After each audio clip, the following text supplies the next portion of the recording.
Hello students, आज मैं third same का जो सब्जेक्ट शैक्षिक मूल्यांकन क्रियात्मक शोध एवं नवाचार है उसमें से मापन और मूल्यांकन के उद्देश्य को बताने वाली हूँ। पीछे जो मैंने आपको इसमें जो दिया था वो था कि मापन और मूल्यांकन क्या होता है, इसका अर्थ क्या होता है, इसको मैंने ऑडियो में बताया था। मापन क्या होता है? मापन में कभी भी हम न्यूमेरिकल चीज़ों को महत्व देते हैं, संख्या को महत्व देते हैं, और मूल्यांकन में इसमें मूल्य प्लस अंकन, मतलब कि जो न्यूमेरिकल है वो तो रहेगा, अंक है वो तो रहेगा ही, मगर वैल्यू को भी हम महत्वपूर्ण मानते हैं। अब इसके उद्देश्य में क्या है कि मापन और मूल्यांकन के कार्य, महत्व और विशेषता को जान लेने के बाद अब यह प्रश्न उठता है कि हम दैनिक जीवन में प्रातः से सायं तक, मतलब सुबह से लेकर शाम तक और जन्म से लेकर मृत्यु तक लगातार इस प्रक्रिया में क्यों बंधे हुए होते हैं। एक निश्चित तौर पर कोई ना कोई इसका ऑब्जेक्ट होता है, उद्देश्य होता है, उसी को हम फुलफिल करने के लिए मापन और मूल्यांकन का उद्देश्य निर्धारित करते हैं, जिसमें पहला है कि इस प्रक्रिया के द्वारा हम बालकों के अर्जित ज्ञान को जानने का प्रयास करते हैं कि आपने कितना ज्ञान अर्जित कर लिया है, कितना सीखा है, हम मापन और मूल्यांकन के द्वारा जानने का प्रयास करते हैं। जैसे कि प्रारंभ में भी मैंने बताया है कि विकास प्रक्रिया के पहले अभिवृद्धि और विकास संपन्न होता है। कहने का तात्पर्य यहाँ पे यह है कि जैसे एक पेड़ के पहले पेड़ होता है, ट्री होता है, उसके बाद फल होता है, इसी तरह से पहले ग्रोथ होती है और फिर डेवलपमेंट होता है। तीसरा है छात्रों की व्यक्तिगत विभिन्नताओं को जानना कि क्या है, किस सब्जेक्ट में उसकी रुचि है, किस फील्ड में उसकी रुचि है, यह जानने का हम प्रयास करते हैं। छात्रों की प्रोग्रेस में बाधक, कौन कौन चीज़ें उसकी एनवायरनमेंट में बाधक है, ग्रो करने में बाधक है। परिवार हो सकता है, उसके संग साथी हो सकते हैं, आसपास का एनवायरनमेंट हो सकता है, बहुत सारी चीज़ें हैं जो इसमें बाधक हो सकती हैं। बालकों में प्रेरणा उत्पन्न करना, बालकों में प्रेरणा उत्पन्न करना मापक और मूल्यांकन का महत्वपूर्ण उद्देश्य है। मोटिवेट होना बच्चों का बहुत आवश्यक है।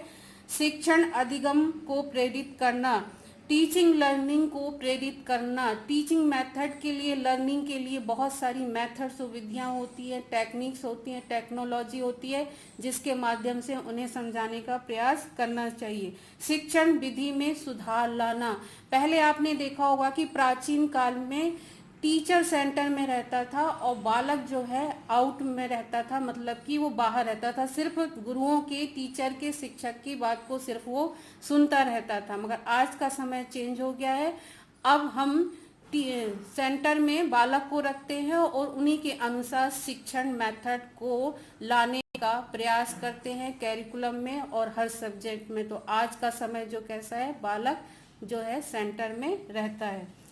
पाठ्यक्रम में समयानुकूल सुधार हेतु आधार देना, मापन और मूल्यांकन के द्वारा कि किस लेवल का पाठ्यक्रम किस लेवल के बच्चों के लिए सही है, ये जानने का हम प्रयास करते हैं। विद्यार्थियों का वर्गीकरण करना, किस तरह के विद्यार्थियों को कौन सा सब्जेक्ट लेना है, आर्ट्स के बच्चों का क्या रुझान है, किस लेवल तक उनका मेथड और टेक्निक्स को हम यूज कर सकते हैं, उनके भविष्य में क्या क्या चीज़ें यूज हो सकती हैं, साइंस वाले बच्चे हैं उनके लिए क्या यूजफुल है, ये सारी चीज़ों को हम यहाँ पे क्लासिफिकेशन करते हैं। शैक्षिक मूल्यांकन के क्षेत्र, इसमें क्या क्या है? पहला है बालक, दूसरा है पाठ्यक्रम, तीसरा है शिक्षण विधि, चौथा है सहायक सामग्री, पांचवा है मूल्यांकन पद्धति, 6 है पर्यावरण और लास्ट है व्यवहार में परिवर्तन। अब इसके अंदर जैसे कि मैंने ये चार्ट में आपको शो किया है कि बालक के अंदर क्या क्या कंटेंट, मतलब क्या क्या डेवलपमेंट होना चाहिए। तो सबसे पहले इम्पोर्टेंट है शारीरिक विकास, मानसिक विकास, आध्यात्मिक विकास, चारित्रिक विकास, संवेगात्मक विकास, सौंदर्यात्मक विकास, आर्थिक विकास, धार्मिक विकास, नैतिक विकास और भावात्मक विकास। फिर आता है, ये इतना बालक की पर्सनालिटी को ग्रो करने के लिए अति आवश्यक है। फिर है पाठ्यक्रम, पाठ्यक्रम किस तरह का होना चाहिए, पाठ्यक्रम किस लेवल तक होना चाहिए, किस लेवल के बच्चों को क्या क्या प्रोवाइड करना है, ये पाठ्यक्रम में निर्धारित किया जाता है। फिर है शिक्षण विधि। शिक्षण विधियां क्या हो सकती हैं, आप भी जानते हैं, व्याख्यान के द्वारा, डिस्कशन के द्वारा, निर्देशन, वर्णात्मक, विवरणात्मक विवरण देते हैं जहाँ पे हम उदाहरण देके जब हम बच्चों को समझाने का प्रयास करते हैं, और प्रश्नोत्तर प्रणाली, तो जहाँ पर हम उदाहरण को देकर समझाने का प्रयास करते हैं, आपको भी पता है कि यह मेथड छोटे बच्चों के लिए बहुत यूजफुल होती है। क्योंकि उदाहरण के माध्यम से जब हम उन्हें समझाते हैं, एक्सप्लेन करते हैं, तो उन्हें बहुत जल्दी समझ में आ जाता है। निर्देशन, जो कि आज के समय में बहुत महत्वपूर्ण है। टीचर क्या करता है, बच्चों को इंस्ट्रक्शन देता है और उससे स्वयं कार्य करने के लिए कहते हैं, तो निर्देशन विधि भी बहुत इंपॉर्टेंट है। और व्याख्यान, एक्सप्लेन करना मतलब ये पहले भी प्राचीन समय में भी बहुत ही यूजफुल थी, और आज के समय भी व्याख्यान पद्धति बहुत ही प्रचलित है। फिर है सहायक सामग्री।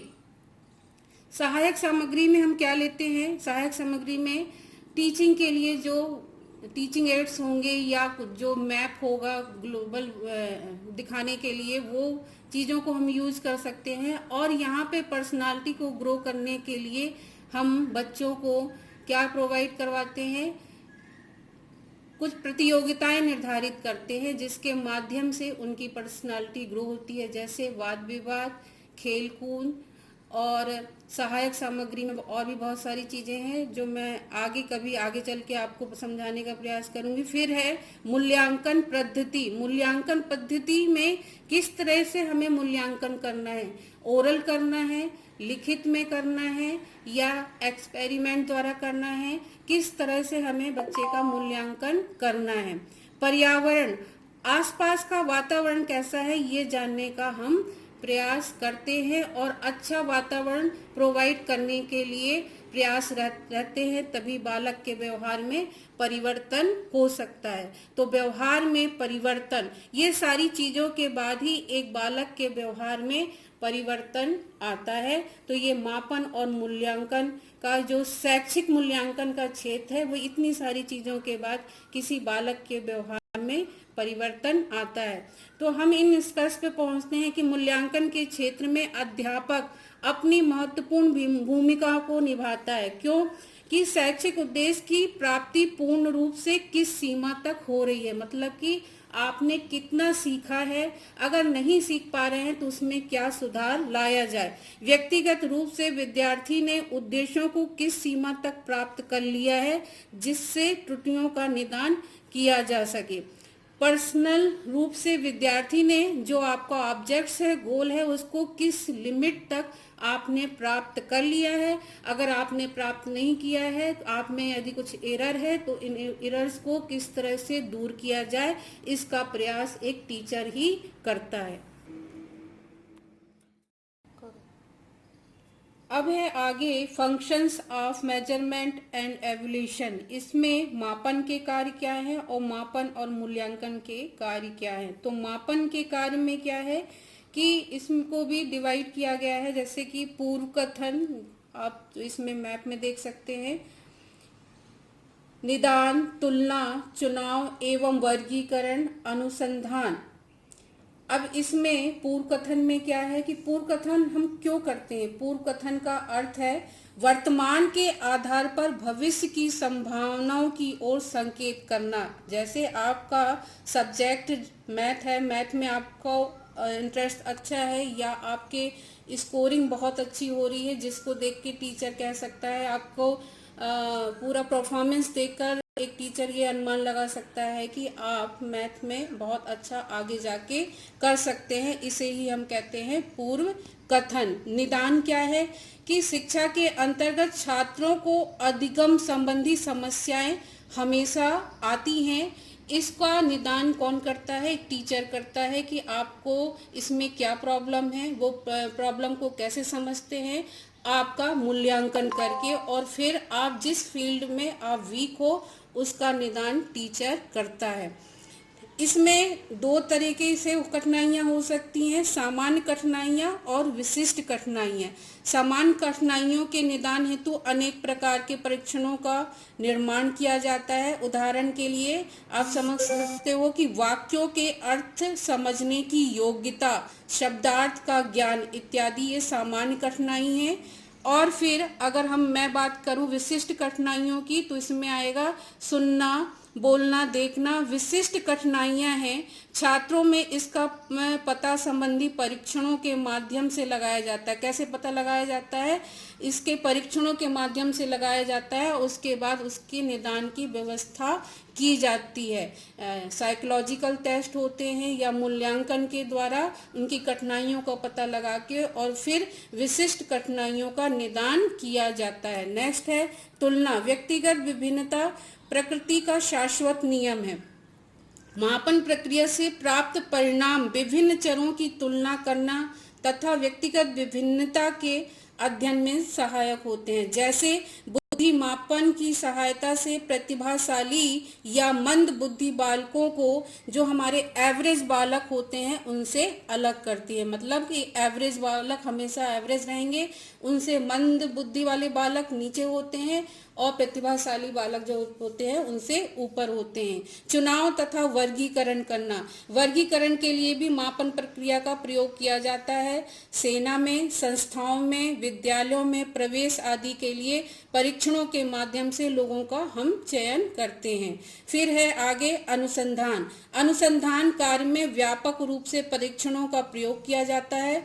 बिना किसी अतिशयोक्ति के निस्संदेह ही हम यह कह सकते हैं कि मापन शैक्षिक और मनोवैज्ञानिक अनुसंधानों के क्षेत्र में विभिन्न समस्याओं की क्या है, एक जननी है।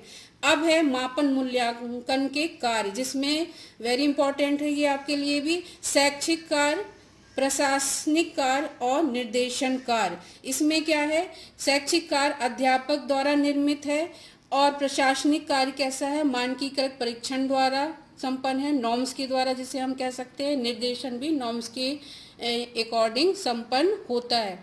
अब इसमें शैक्षिक कार्य में क्या है कि हम क्या करते हैं, फीडबैक देते हैं। जब आप किसी कंटेंट में अच्छा रिस्पांस देते हैं तो वहाँ पे आपको फीडबैक मिलता है।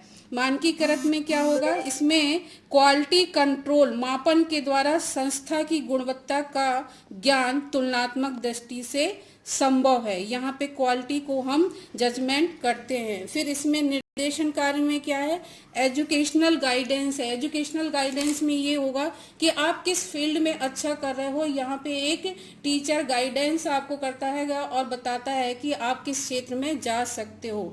फिर है बी अभिप्रेरणा, मोटिवेशन। प्राप्त परिणाम छात्रों के परिश्रम के लिए प्रेरित करते हैं। जो आपका रिजल्ट प्राप्त होता है उससे कहीं ना कहीं आप मोटिवेट होते हैं।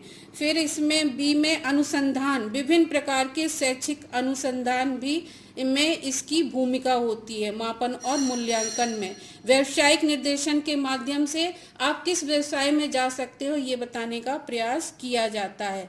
अभिप्रेरणा हो गया। अब है अति अधिगम, जिसे कि ओवर लर्निंग कहते हैं। अर्जित ज्ञान को बार बार दोहराना अति अधिगम कहलाता है। मापन मूल्यांकन छात्रों को ये बहुत गतिशील प्रदान करता है। फिर है वर्गीकरण। वर्गीकरण, क्लासिफिकेशन एंड प्लेसमेंट। बालकों की योग्यताओं के अनुसार वर्गीकृत करने की विभिन्न कक्षाओं को हम रखते हैं। वर्गीकरण आप जैसे नाम से ही जानते होंगे कि वर्गीकृत करके इन्हें हम क्लासिफिकेशन करते हैं। और यहाँ पर है उपयुक्त पाठ्यक्रम। पाठ्यक्रम जिस लेवल के बच्चे हैं उस लेवल के बच्चों का पाठ्यक्रम होना जरूरी है। चयन करते हैं, सिलेक्शन करते हैं और फिर हम क्या देते हैं, सर्टिफिकेट देते हैं। और अनुपयुक्त रोजगार, मतलब रोजगार के लिए जो आपके लिए सही नहीं है उसकी गाइडेंस कभी नहीं दी जाती। जो आपके लिए उपयुक्त है उसके लिए सही जानकारी प्रदान की जाती है। धन्यवाद। जय हिंद।